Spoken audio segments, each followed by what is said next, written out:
kembali lagi dalam program acara Siap Bersama Rumah Sakit Evarina bersama Dokter Roni. Oke. Betul, saya. Lanjut lagi nih dok. Setelah terkena stroke tadi, apakah bisa kembali normal dok? Oke, jadi pasien-pasien kita yang terkena stroke, kalau dibilang kembali 100% tidak mungkin.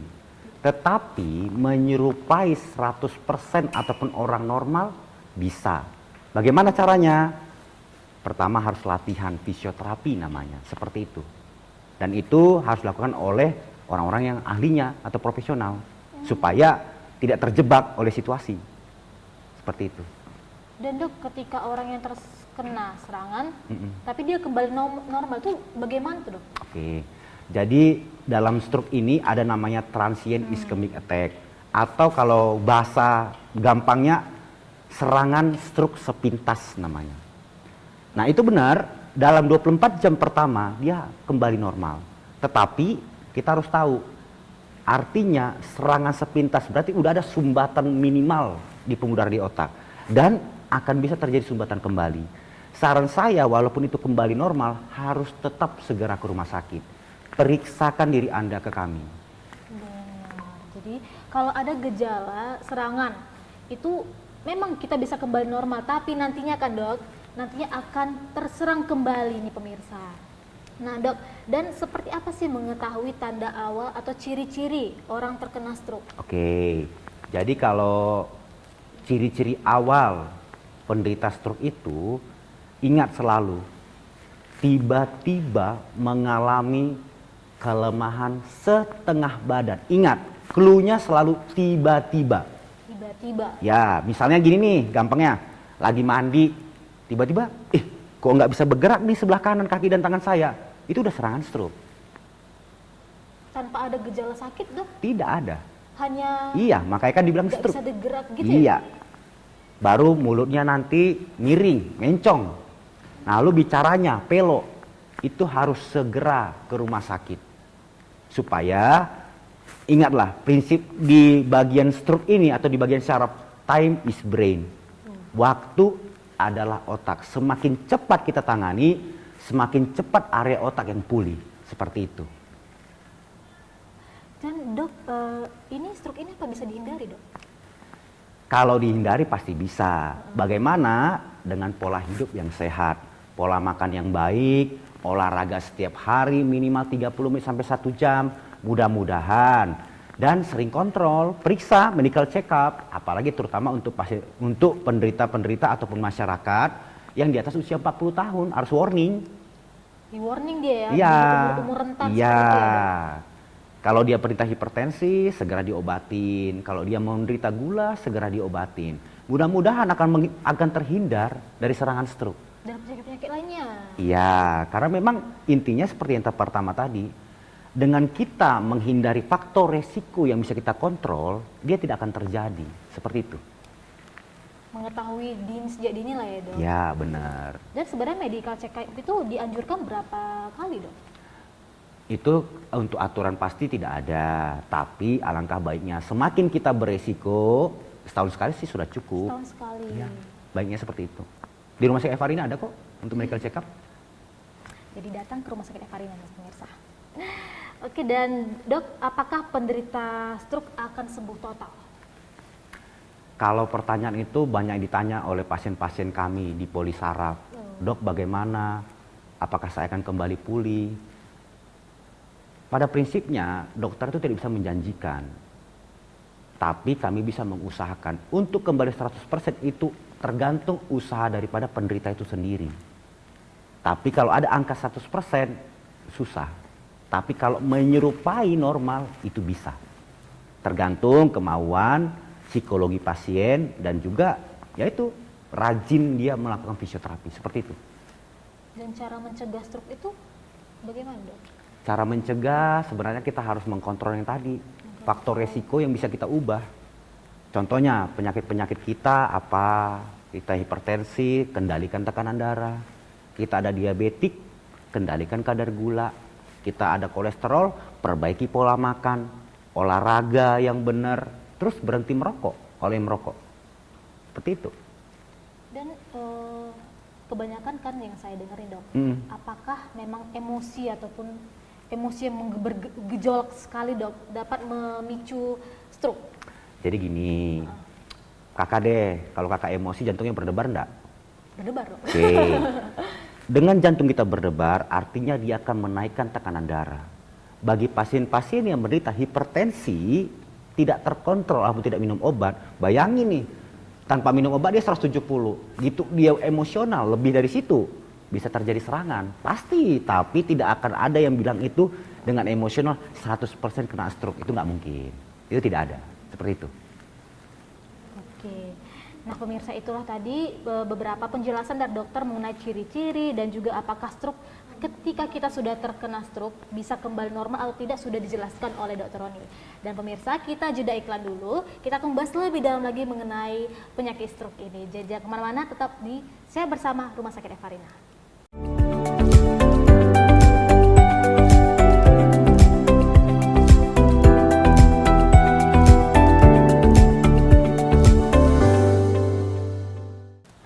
Halo pemirsa Evarina, senang sekali saya Teresa Ginting masih bisa kembali menyapa Anda dalam program acara Saya Bersama Rumah Sakit Evarina.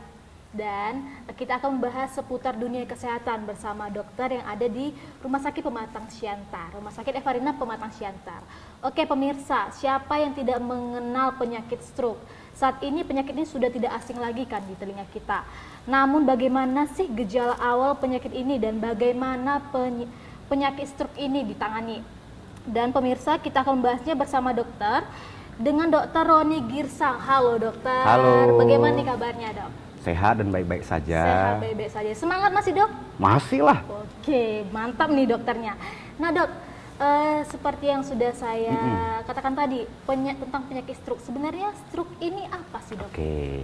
Jadi kalau dalam bahasa Indonesia itu stroke itu adalah kayak seperti halilintar dari stroke strike tiba-tiba. Pada prinsipnya stroke itu adalah gejala penyakit pembuluh darah di otak, baik itu sumbatan ataupun perdarahan yang menyebabkan adanya gejala klinis ataupun gejala-gejala yang khas yang ditemukan, tapi tetap dia secara tiba-tiba. Oke, dan apakah stroke ini memiliki jenis dok? Oh, jenisnya ada dua. Ada dua. Dia ada stroke dengan sumbatan, ataupun kalau kami bahasa kedokteran bilang itu ischemic stroke, ataupun stroke dengan perdarahan, ataupun hemorrhagic stroke. Perbedaannya itu apa dok? Perbedaannya gampang. Kalau stroke dengan sumbatan artinya pembuluh darah di otak itu sumbat. Tapi kalau stroke dengan perdarahan artinya pembuluh darah di otak itu pecah. Jadi kalau di mitos di masyarakat tuh ada nih, stroke ringan, stroke sedang, stroke berat, itu harus eksklusi, itu nggak ada. Jadi kalau dari bagian neurologi sendiri, stroke itu cuma ada dua. Penyumbatan atau perdarahan. Seperti itu. Dan seperti apa gejala stroke itu dok? Oke, seperti saya bilang di awal tadi, ingat saja, tiba-tiba mengalami apa? Segera, senyumnya tidak sama ataupun asimetris, miring, mencong, ya. Baru gerakannya tidak sama, artinya apa? Kelemahan setengah badan. Ingat, setengah badan. Bukan hanya tangan aja, atau bukan hanya kaki saja, tapi harus tangan dan kaki, setengah badan, satu sisi, yang kiri atau yang kanan. Dan satu lagi, bicaranya bisa melantur ataupun cadel. Bisa bilang, seperti itu. Yang sebelumnya nggak bisa, yang sebelumnya bilang R itu bagus. Makanya dibilang tuh bicara pelo ataupun cadel. Seperti itu gejala yang paling umum, yang paling sering kita temukan. Kalau yang nggak bisa berbicara lagi dok, itu bagaimana? Oh, itu bisa. Jadi gini nih, misalnya dia bisa bicara, tiba-tiba nggak bisa bicara, ditambah dengan kelemahan setengah badan, terutama sisi kanan. Jadi gangguan stroke itu banyak manifestasinya, seperti sulit bicara, sulit menelan, itu banyak. Bahkan ada yang tidak bisa berbicara sama sekali, seperti itu. Tergantung area otak mana yang terkena daripada stroke tadi, baik itu sumbatannya atau perdarahannya, seperti itu. Dan penyebab terjadinya stroke itu bagaimana? Penyebabnya kalau dibilang yang pasti ini adalah penyakit pola hidup. Pola hidup. Ya, prinsipnya gini nih. Kita punya, namanya stroke ya, stroke itu punya faktor resiko yang tidak bisa dirubah dan bisa dirubah namanya. Contohnya, kalau yang nggak bisa dirubah itu ya jenis kelamin, ras, dan lain-lainnya. Kalau faktor resiko yang bisa dirubah, itulah penyebabnya. Contohnya seperti ini, riwayat hipertensi tapi tidak pernah minum obat, riwayat pola hidup dengan kolesterol yang tinggi tapi tidak pernah kontrol, ataupun riwayat diabetik dan obesitas, dan satu lagi yang paling penting adalah merokok, seperti itu. Jadi sebenarnya stroke ini intinya dari yang faktor tadi itu lama-lama membuat stroke nantinya, seperti itu. Dan apakah stroke ini hanya menyerang orang dewasa, Dok? Oh tidak, bisa anak-anak. Dan saya pernah dapat pasiennya umur 3 bulan. Si bayi ya, Dok? Masih bayi. Itu bagaimana tuh, Dok, ceritanya? Jadi ini ibunya, dia seorang perawat di ICU di Jakarta. Kemudian setelah proses persalinan, mungkin karena infeksi daripada plasenta ataupun jalan lahir, terjadi sumbatan di otak. Terjadilah stroke pada anak. Banyak faktornya. Ataupun bisa jadi adanya kelainan daripada pembekuan darah, bisa membuat stroke, bisa. Makanya saya bilang tadi, stroke ini bukan karena penyakit bakteri dan segala macam dan virus, enggak. Dia itu karena memang faktor risiko lainnya. Seperti itu. Saya pernah umur 3 bulan. Dia nanti kondisinya apakah sama dengan serangan pada orang dewasa? Hampir sama, pasti. Berarti sebelah juga, Dok? Tetap setengah badan. Setengah badan. Satu sisi tubuh. Iya. Dan adakah faktor resiko penyebab stroke ini, Dok? Oh banyak. Seperti yang tadi. Stroke itu pola hidup. Jadi paling sering itu kalau dibilang faktor resiko ya, obesity, kegemukan. Kedua, merokok, pola makan yang nggak benar. Seperti itu. Nah, kalau untuk itu pola hidup ya. Kalau untuk penyakit-penyakit penyerta, misalnya hipertensi yang tidak minum obat teratur, diabetes ataupun gula darah yang tidak pernah terkontrol, itu bisa membuat suatu serangan stroke ke depannya nanti. Seperti itu. Oke, dan seberapa berbahayanya kah stroke ini, Dok? Sebenarnya kalau merupakan data Riskerdas yang terbaru, stroke ini menempati posisi paling pertama sekarang. Karena bagaimana kita membedakan ini stroke, ini serangan yang lainnya. Gampang. Kalau stroke, hidup, cacat, mati. Antara 3. 3 ya, Dok? Percaya? Karena kenapa? Gitu serangan kalau perdarahannya besar di otak, itu akan menuju pasien tidak sadar. Dan kalaupun dia akan cacat nanti ke depannya. Makanya kenapa kami sekarang ini dari Kemenkes juga melakukan percepatan penanganan stroke. Supaya apa? Masyarakat kita sadar, apa sih sebenarnya stroke ini? Bagaimana nanti mau dibuat apa? Karena angka kecacatannya tinggi. Bayangin nih, misalnya keluarga kita lah jauh-jauh, masih usia 40 tahun produktif, tiba-tiba cacat. Kedepannya mau bagaimana? Itulah yang dipandang oleh Kemenkes sekarang. Seperti itu. Dan, Dok, apakah seseorang yang sudah terkena penyakit stroke atau kecacatan bisa kembali semula? Tapi jangan dijawab dulu, Dokter. Kita jeda iklan dulu. Jadi pemirsa jangan kemana-mana, tetap bersama saya dan Dokter di Saya Bersama Rumah Sakit Evarina.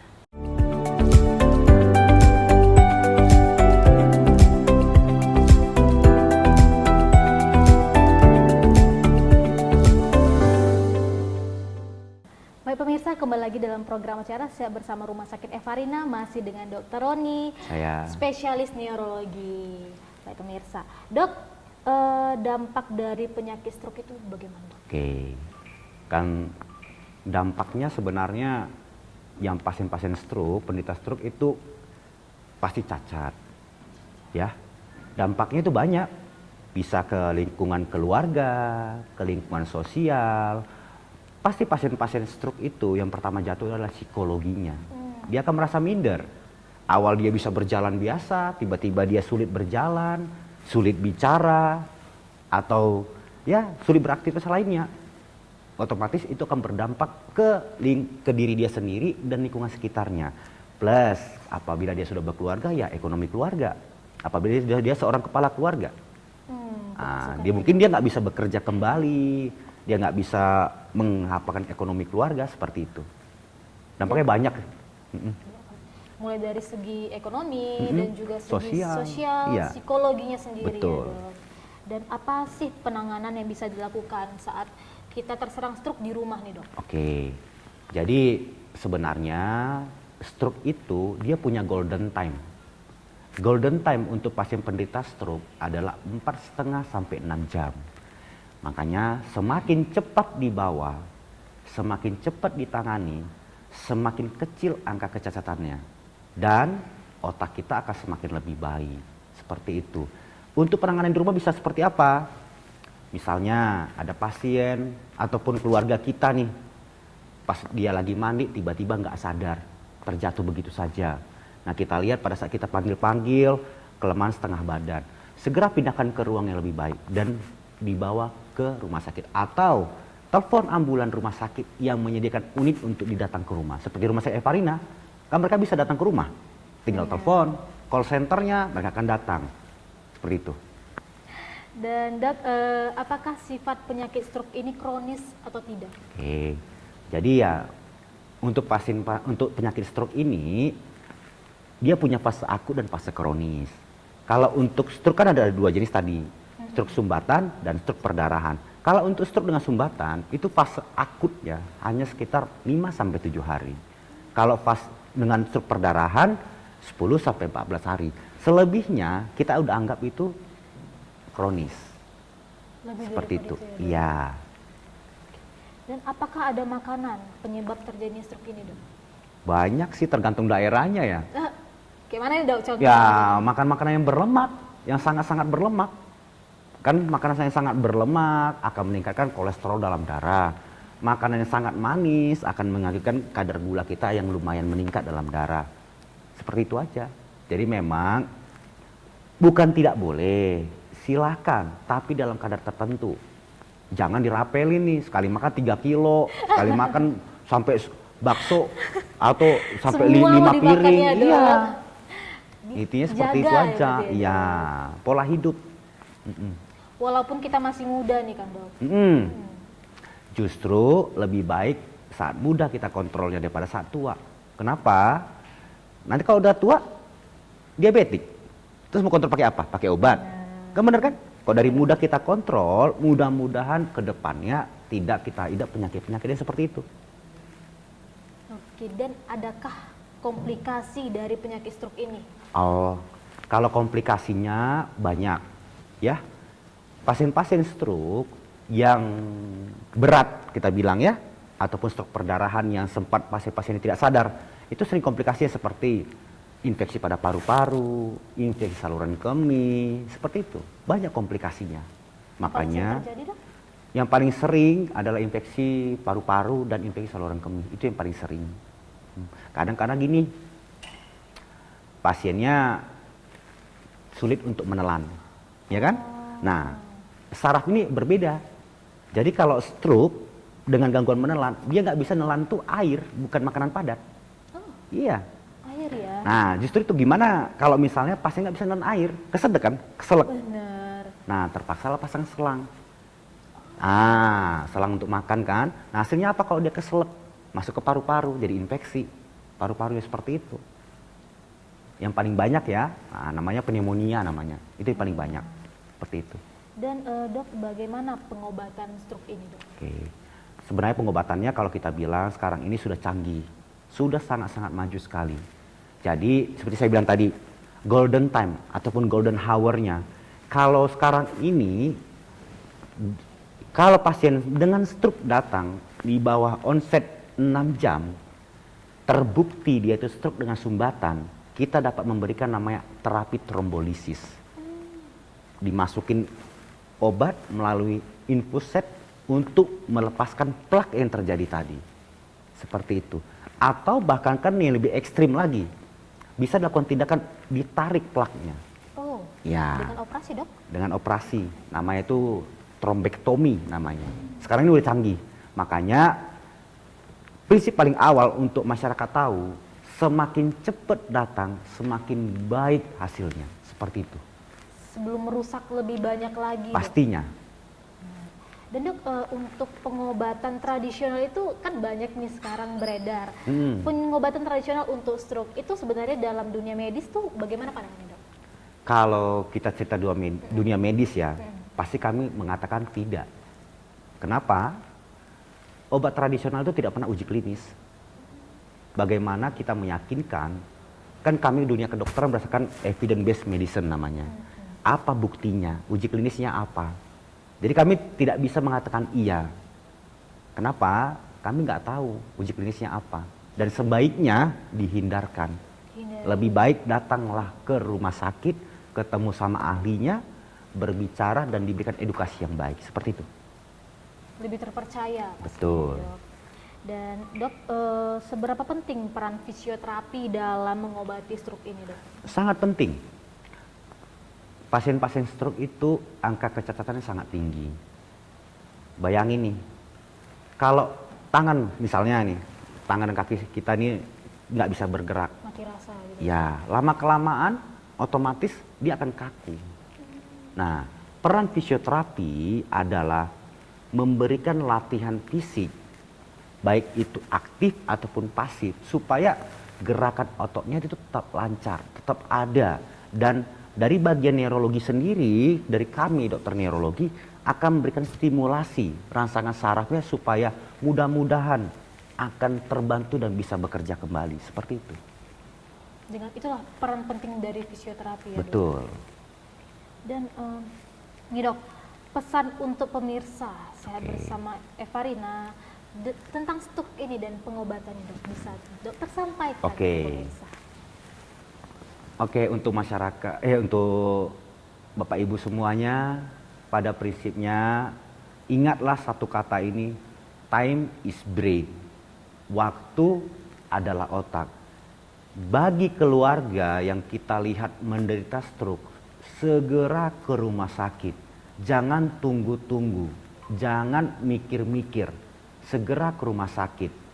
Semakin cepat kita obati, angka kecacatan akan semakin minimal.